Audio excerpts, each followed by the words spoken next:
I never believed my father's Bigfoot stories until I heard the recording he made 3 weeks before he died, a gravelly, inhuman voice speaking broken English through his hospice window, saying words that made him weep. "Forgive me, brother, goodbye." The creature he'd secretly befriended for 40 years had traveled 40 miles from the forest to his deathbed, and the audio captured something that made even hardcore skeptics go silent. But here's what haunts me most. If this thing was intelligent enough to understand death, to seek out my father one last time, and to speak, what else have they been trying to tell us all these years that we've been too afraid to hear? I'm sitting here with my laptop open, staring at an audio file I've listened to maybe 100 times now, and my hands are still shaking. It's only 3 minutes and 42 seconds long, but those 3 minutes changed everything I thought I knew about my father, about the woods he spent his life in, and about what might be watching us from the shadows between the trees. Let me play you the first few seconds. You'll hear static first, then breathing. Not normal breathing. It's wet and labored, like someone drowning in their own lungs. Then you'll hear it. The voice. Listen. Can you hear that? That low, rumbling sound that almost sounds like words? Play it again and listen closer. "I watched you all these years, forgive me." The voice is deep, deeper than any human voice should be. It cracks and breaks on the words like someone learning to speak for the first time. My father recorded this 21 days before he died. 21 days before lung cancer finally took him at the age of 68. His name was Dale Hutchins. For 43 years, he worked as a forest ranger in the Cascade Mountains of Washington state. He knew every trail, every ridge, every hidden valley in his district. He could track a deer through dense brush in the rain. He could identify a bird by the sound of its wings. People trusted him. Hikers trusted him. I trusted him. But I didn't believe him. Not about this. Not about what he said lived in those mountains. When I was a kid, he'd tell me stories around the campfire. Stories about things that walked on 2 legs but weren't human. Things that watched from the tree line. Things that left footprints bigger than dinner plates pressed deep into the mud. I thought they were just stories. The kind of tall tales rangers tell to make the wilderness seem more magical, more alive. I'd roll my eyes and ask him to tell me real stories instead. Stories about bears or mountain lions or lost hikers he'd rescued. He'd get this look on his face then. Sad maybe. Disappointed. Like I'd failed some test I didn't know I was taking. He'd nod and change the subject, and we'd roast marshmallows and pretend everything was fine. We stopped being close after I moved away for college. I built a life in Seattle. Got married, got divorced, got a job I didn't love but paid the bills. Dad stayed in the mountains. We talked maybe twice a year. Christmas and his birthday. The conversations were short and awkward, full of long pauses and safe topics like the weather. Then 3 years ago I got the call. Stage 4 lung cancer. The doctors gave him 6 months. He lasted 8. For most of that time he stayed in a hospice facility in Everett, about 40 miles from the forest where he'd spent his career. The building was modern and clean, all white walls and soft lighting and nurses who spoke in gentle voices. It smelled like antiseptic and flowers. Dad hated it. He'd stare out his window at the parking lot and the strip mall across the street, and I knew he was seeing something else. Seeing trees and mountains and sky. I visited him when I could. Once a week, sometimes twice. We didn't talk much. What do you say to someone who's dying? What do you say when you've spent years being strangers? Mostly I just sat there while he drifted in and out of sleep, his breathing rattling in his chest. The nurses said the morphine made him confused sometimes. Made him see things that weren't there. In his last month he started getting agitated at night. He'd ring for the nurses and tell them something was outside his window. Something big. Something watching him. His room was on the 3rd floor. The nurses would check anyway, being kind, and of course there was never anything there. Just the parking lot 3 stories below and the glow of streetlights and the hum of traffic on the highway. They'd adjust his medication and pat his hand and tell him it was just dreams. Just the morphine playing tricks. Then one night, 24 days before he died, I got a phone call at 2 in the morning. It was Dad. His voice was clear for the first time in weeks. No confusion, no slurring. He said he needed me to come right away. Said he needed me to bring my phone, the one with the good microphone. Said he needed to record something before it was too late. I almost didn't go. I had work in the morning. It was late. He'd had episodes before. But something in his voice made me get dressed and drive through the empty streets to that hospice facility. When I got to his room, he was sitting up in bed, staring at the window. The curtains were open. Beyond the glass, I could see nothing but darkness and the faint reflection of his room. He looked at me with eyes that were suddenly sharp and focused. "It's out there," he said. "August is out there. He came to say goodbye." I didn't know who August was. I thought maybe it was the morphine after all, some imaginary friend conjured by a dying brain. But Dad grabbed my wrist with surprising strength. "Please," he said. "Just record. You'll understand later." So I did. I pulled out my phone, opened the voice recorder app and set it on the table beside his bed. We sat in silence for maybe 10 minutes. I was about to suggest we stop, to tell him maybe we should try again in the morning when I heard it. A sound from outside the window. Low and rolling like distant thunder, but it rose and fell with a rhythm that sounded almost like speech. Dad's whole body went rigid. His eyes filled with tears. Then he started talking, his voice breaking, speaking toward the window like he was talking to an old friend he'd never see again. What happened next, what the recording captured, shouldn't be possible. But I have it. I have the file. And now I have to decide what to do with it. After Dad died, I spent 3 days going through his things at the hospice. Most of it was what you'd expect. Clothes that smelled like medicine and old coffee. A few books with dog-eared pages. Photos of me as a kid, back when we still smiled at each other. But tucked under his mattress, wrapped in a plastic shopping bag, I found something that made my stomach drop. A notebook. Not just any notebook. This one was thick, maybe 300 pages, bound in cracked leather that had been rained on and dried out so many times it felt like tree bark. The pages were yellowed and warped. Some had mud stains. Others had what looked like berry juice smudged in the corners. The first entry was dated August 14, 1984. I was only 3 years old then. Dad would have been 29, just 5 years into his ranger job. The handwriting was neater than his later entries, the letters careful and precise. It started with 3 words that made my hands go cold. I saw one today. The entry described a search and rescue operation near Glacier Peak. 2 hikers had gone missing 3 days earlier. A young couple from Oregon on their honeymoon. Search teams had found the husband on day 2, dehydrated and confused, babbling about something attacking their camp in the night. His wife was still missing. Dad was part of the team that went deeper into the wilderness, following a trail of torn fabric and scattered supplies. They found her on the morning of the 3rd day. She was sitting by a stream, dirty and scraped up but alive, drinking water from her cupped hands. When they asked her what happened, she told a story that made the other rangers exchange glances. She said something had come into their camp after dark. Something huge that walked on 2 legs. It had charged at them, roaring, and her husband ran one direction while she ran another. She'd gotten lost in the darkness, tripped, and hit her head on a rock. When she woke up, it was dawn and she was covered with a pile of fern leaves like a blanket. Her head wound had been packed with moss. Clean moss, she said, not the dirty kind from the ground. Throughout that day, as she tried to find her way out, she kept seeing something moving parallel to her through the trees. Keeping pace. Never coming close but never leaving either. When a black bear appeared on the trail ahead of her, blocking her path, the thing had stepped out and roared at the bear until it ran away. Dad wrote that the other rangers smiled and nodded and later talked about how head injuries can cause confusion and hallucinations. But Dad had walked the area where she said she'd been covered with ferns. He found the spot. Found the depression in the ground where a body had laid. Found the scattered ferns. And he found footprints. He measured them with his ranger kit. 17 inches long. 7 inches wide at the ball of the foot. Pressed 3 inches deep into the soft ground near the stream. He wrote down every detail. The dermal ridges he could see in the clearest print. The way 4 toes were visible but the 5th was less clear, like it didn't press down as hard. The stride length between prints was 41 inches. Dad was 6'2" and his normal stride was only 32 inches. Whatever made these prints was bigger and took longer steps. He did something then that he never told anyone. He followed the prints. Alone. Against every protocol in the Ranger Handbook. He followed them up a ridge, through a valley, over a creek, and into a section of old-growth forest so thick the sunlight barely touched the ground. That's where he saw it. He described it in detail that still makes my skin crawl. 8 feet tall, he guessed, maybe more. Covered in dark brown hair that was lighter around the face, almost reddish in the patches where the sun hit it. Shoulders as wide as a refrigerator.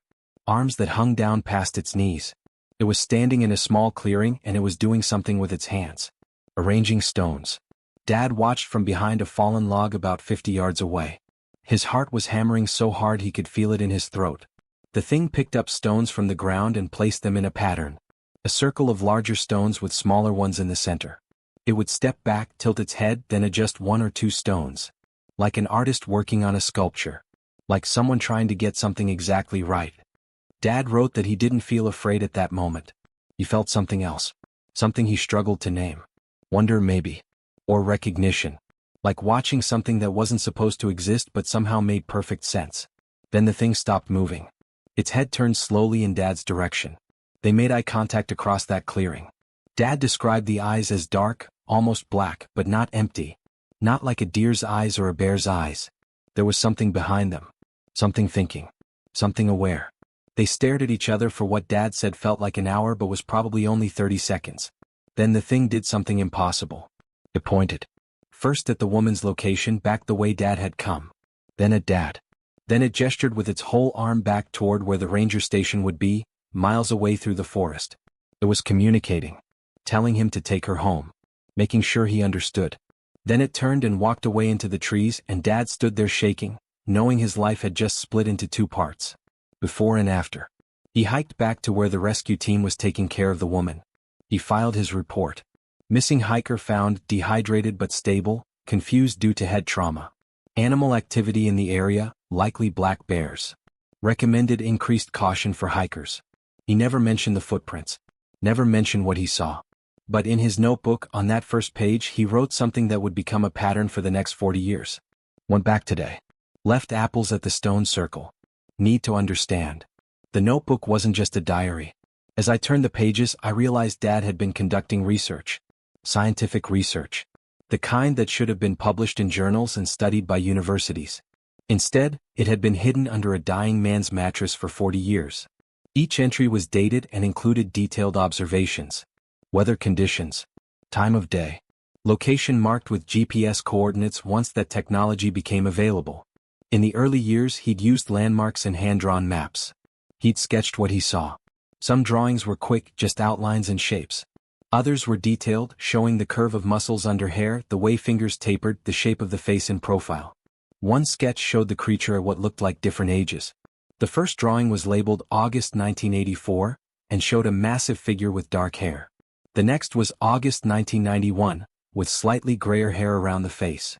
By August 2003, the hair was noticeably lighter, almost silver in places around the temples and chest. Dad had been documenting the same individual aging over 2 decades. But the most incredible part wasn't the drawings. It was the sounds. Starting in 1997, Dad had begun carrying a small tape recorder on his hikes. He'd upgraded to digital in the early 2000s. The notebook contained pages and pages of phonetic transcriptions. Sounds written out the way you'd write words, but they weren't words in any language I recognized. He'd written things like wuchoma, and kreitho, and hnhta. Next to each sound he'd written notes about context. When he heard it, what was happening at the time. Wuchoma appeared 17 times in the notebook. Dad's notes said he heard it most often when the creature first appeared, like an announcement. Like saying, "I'm here." The sound kreitho showed up when Dad left food or gifts. Maybe it meant thank you. Or maybe just acknowledgement. Hnhta appeared only 4 times, always when Dad was leaving. When he was saying goodbye. I sat in my apartment with that notebook spread across my coffee table, and I felt like I was losing my mind. This couldn't be real. My father couldn't have been visiting a Bigfoot in the woods for 40 years. It was impossible. Crazy.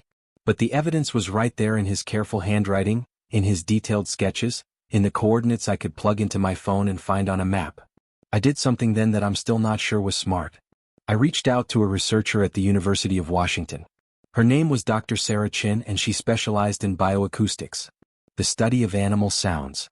I didn't tell her what the sounds were from. I just said my late father had recorded some wildlife vocalizations he couldn't identify and I wanted expert analysis. I sent her digital copies of 3 recordings from Dad's collection. The clearest ones. She called me 4 days later. Her voice was tight, controlled, like she was trying very hard to sound professional. She asked me where these recordings came from. I told her the truth. My father's research in the Cascade Mountains. She was quiet for a long time. Then she said something that made my skin prickle. These don't match any known animal in North America. I've run them through every database we have. The frequency range is wrong for bears. The pattern is wrong for elk or moose. The duration and rhythm don't match any primate species on record. But here's what's really strange. There's structure. I asked her what she meant. She explained it in terms I could barely follow at first, but the basic idea was simple. Random animal sounds don't have grammar. They don't have rules. A bear might make the same sound over and over, but it doesn't combine sounds in different orders to create different meanings. These recordings did. She'd found the sound Dad wrote as "wham" in all 3 clips. But in one recording it was followed by "creative show." In another it was followed by a different sound entirely. And the response sounds from my father, his voice on the recording saying, "Hey, it's me," or "I brought apples today," came after the first sound but before the response. Like a conversation. Like turn-taking. Like language. Dr. Chin asked if she could study more of the recordings. Asked if there was video. Asked where exactly these were recorded and if I could take her there. I lied.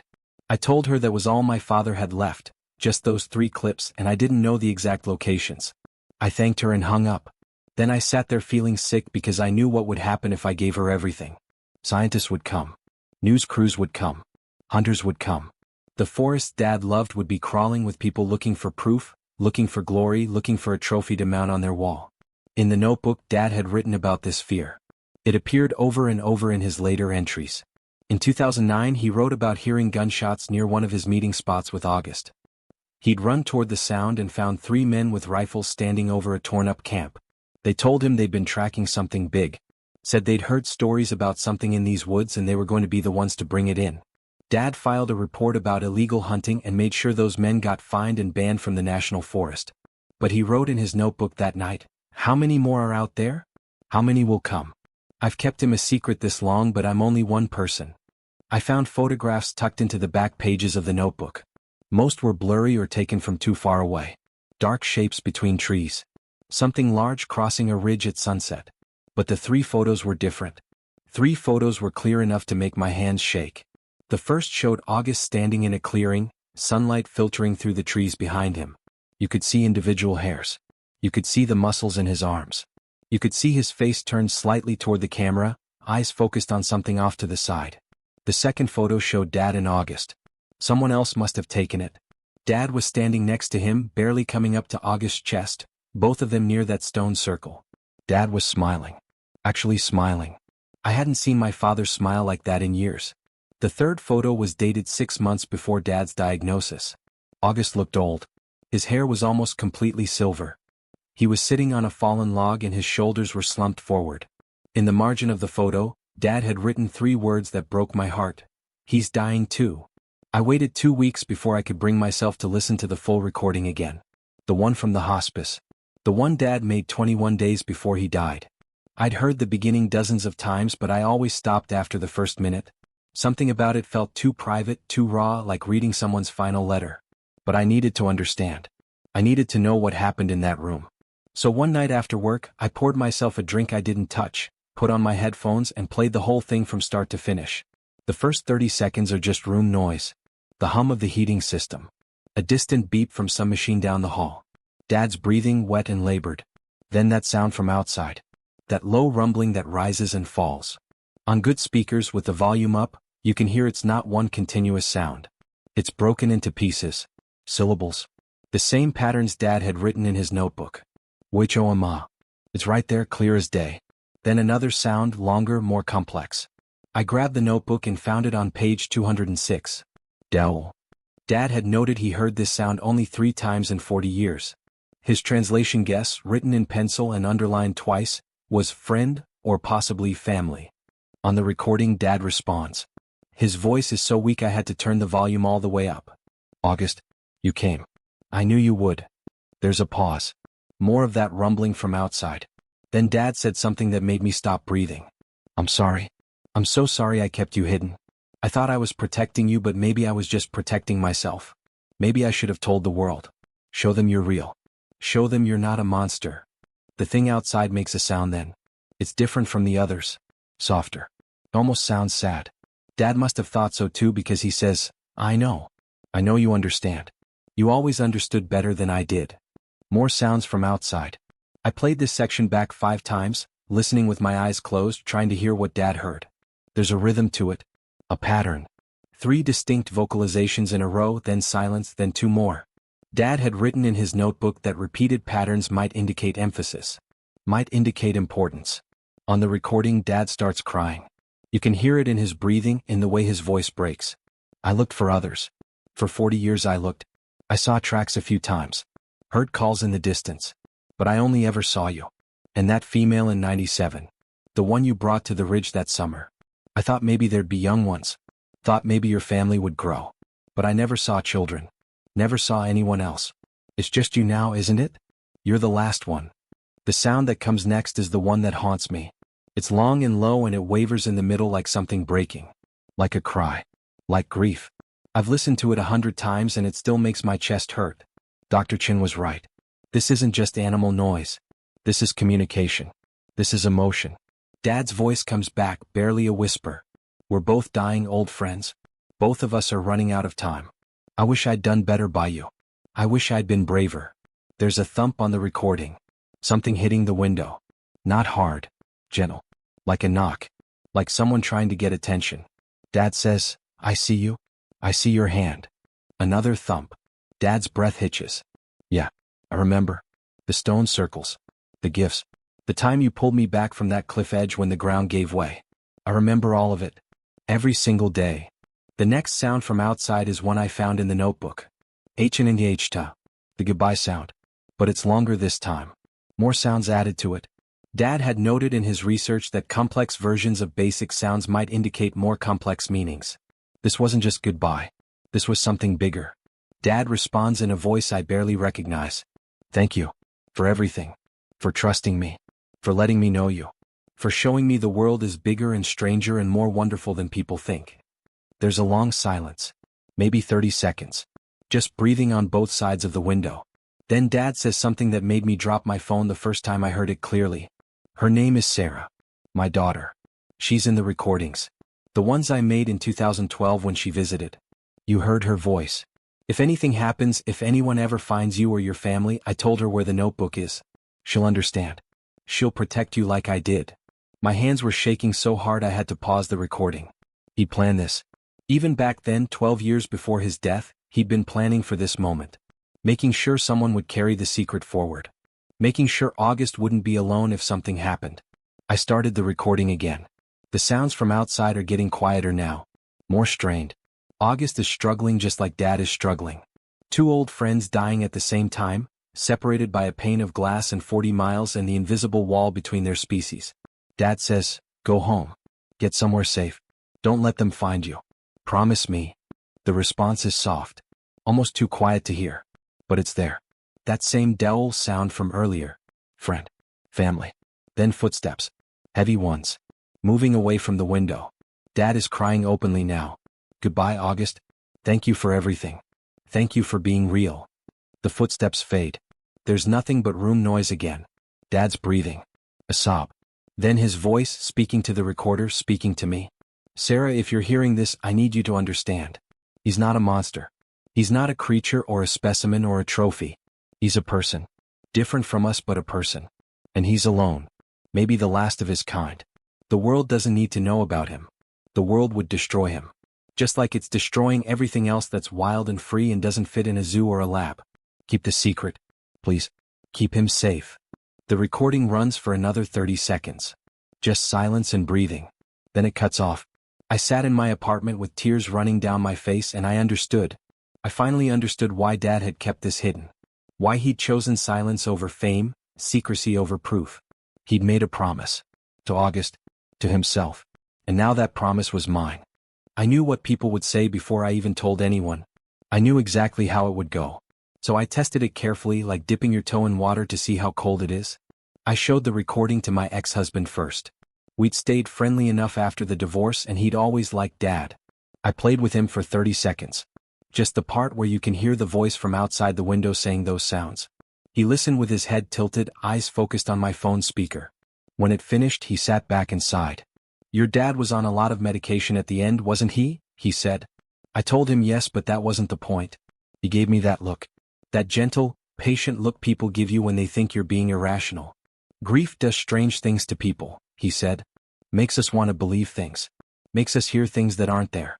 It's probably just wind or the building settling or even another patient's TV. Audio can be tricky. I didn't argue. I just thanked him for listening and left. I tried again with my coworker Marcus. He was into weird stuff. Watched all those paranormal shows. Had opinions about aliens and ghosts and government cover-ups. I figured if anyone would be open to this, it would be him. I showed him one of the clearer photos from Dad's notebook. The one where August is standing in the clearing with sunlight behind him. Marcus looked at it for a long time. Zoomed in. Zoomed out. Then he handed my phone back. "That's a really good costume," he said. "Is this for some kind of film project your dad was working on?" I told him it wasn't a costume. Told him about the 40 years of documentation. He smiled. "Look, I want to believe. I really do. But people have been faking Bigfoot stuff since the Patterson film in the 60s. Every photo that looks too good ends up being proven fake. If your dad really had evidence like this, why didn't he ever come forward?" I didn't have an answer he'd accept. Or maybe I did and I just didn't want to say it out loud. Because Dad knew exactly what would happen. The same thing that always happens. But I needed to know if the evidence could stand up to real scrutiny. So I did what I said I wouldn't do. I sent the audio file to Dr. Chin. Not the whole recording. Just a 15-second clip of August's voice isolated from everything else. No context. No explanation. Just the sounds. She called me within an hour. "Where did you get this?" Her voice was sharp now. Not curious. Almost angry. I told her I found more of my father's recordings. She was quiet for a moment. "I've been analyzing the previous samples you sent. Running them through every filter we have. Comparing them to thousands of known animal vocalizations. These sounds don't match anything in our database. The vocal structure suggests a larynx similar to human anatomy but larger. Much larger. The frequency patterns indicate intelligence. Linguistic processing. This isn't just communication. This is language." She paused. "I need to know where these came from. I need coordinates. I need to examine the original recording equipment. This could change everything we understand about North American wildlife." I told her I couldn't give her that information. She got frustrated then. Started talking about scientific responsibility and the importance of peer review. Started saying that if this was real, it belonged to the world, not locked away in some dead ranger's notebook. I thanked her for her analysis and hung up. Then I blocked her number. I felt bad about it, but I knew what came next. She'd start digging. Start asking questions. Start putting pieces together. And eventually she'd find Dad's name in ranger records. Find the forests he patrolled. Find the areas where he spent his off-duty time. And then the searches would begin. But here's the thing that even the skeptics can't explain away. 3 details that keep me awake at night. 3 pieces that don't fit the neat explanation that my father was just a crazy old man who believed in fairy tales. First, the hospice security footage. I requested it 2 weeks after Dad died. Told them I wanted to see who'd been visiting him in his final days. They gave me access to a week's worth of recordings. On the night Dad made his recording at exactly 2:37 in the morning, the camera covering the parking lot below his window captured something. The footage is grainy and the angle is wrong, but you can see it. A thermal signature. Something large moving across the lot toward the building. The security guard who was on duty that night wrote in his log, "Possible elk or bear in parking lot. Investigated but found no animal. Possible camera malfunction. But elk don't walk on 2 legs. And bears don't stand 8 feet tall." The footage shows whatever it was standing beneath Dad's window for 6 minutes and 42 seconds. Then it moves away back toward the tree line at the edge of the property. The gait is wrong for any animal I know. The stride is too long. The posture is too upright. Second, the acoustic analysis. I sent the recordings to 2 other experts after Dr. Chin. Didn't tell either of them what they were listening to. Just said they were unidentified vocalizations from the Pacific Northwest. Both came back with similar conclusions. Not matching any known species.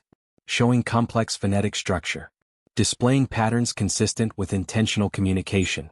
One of them, a professor from Berkeley, wrote in his report, "If I didn't know better, I'd say this was a recording of someone speaking a language we haven't documented yet. But the frequency range and vocal characteristics don't match human anatomy.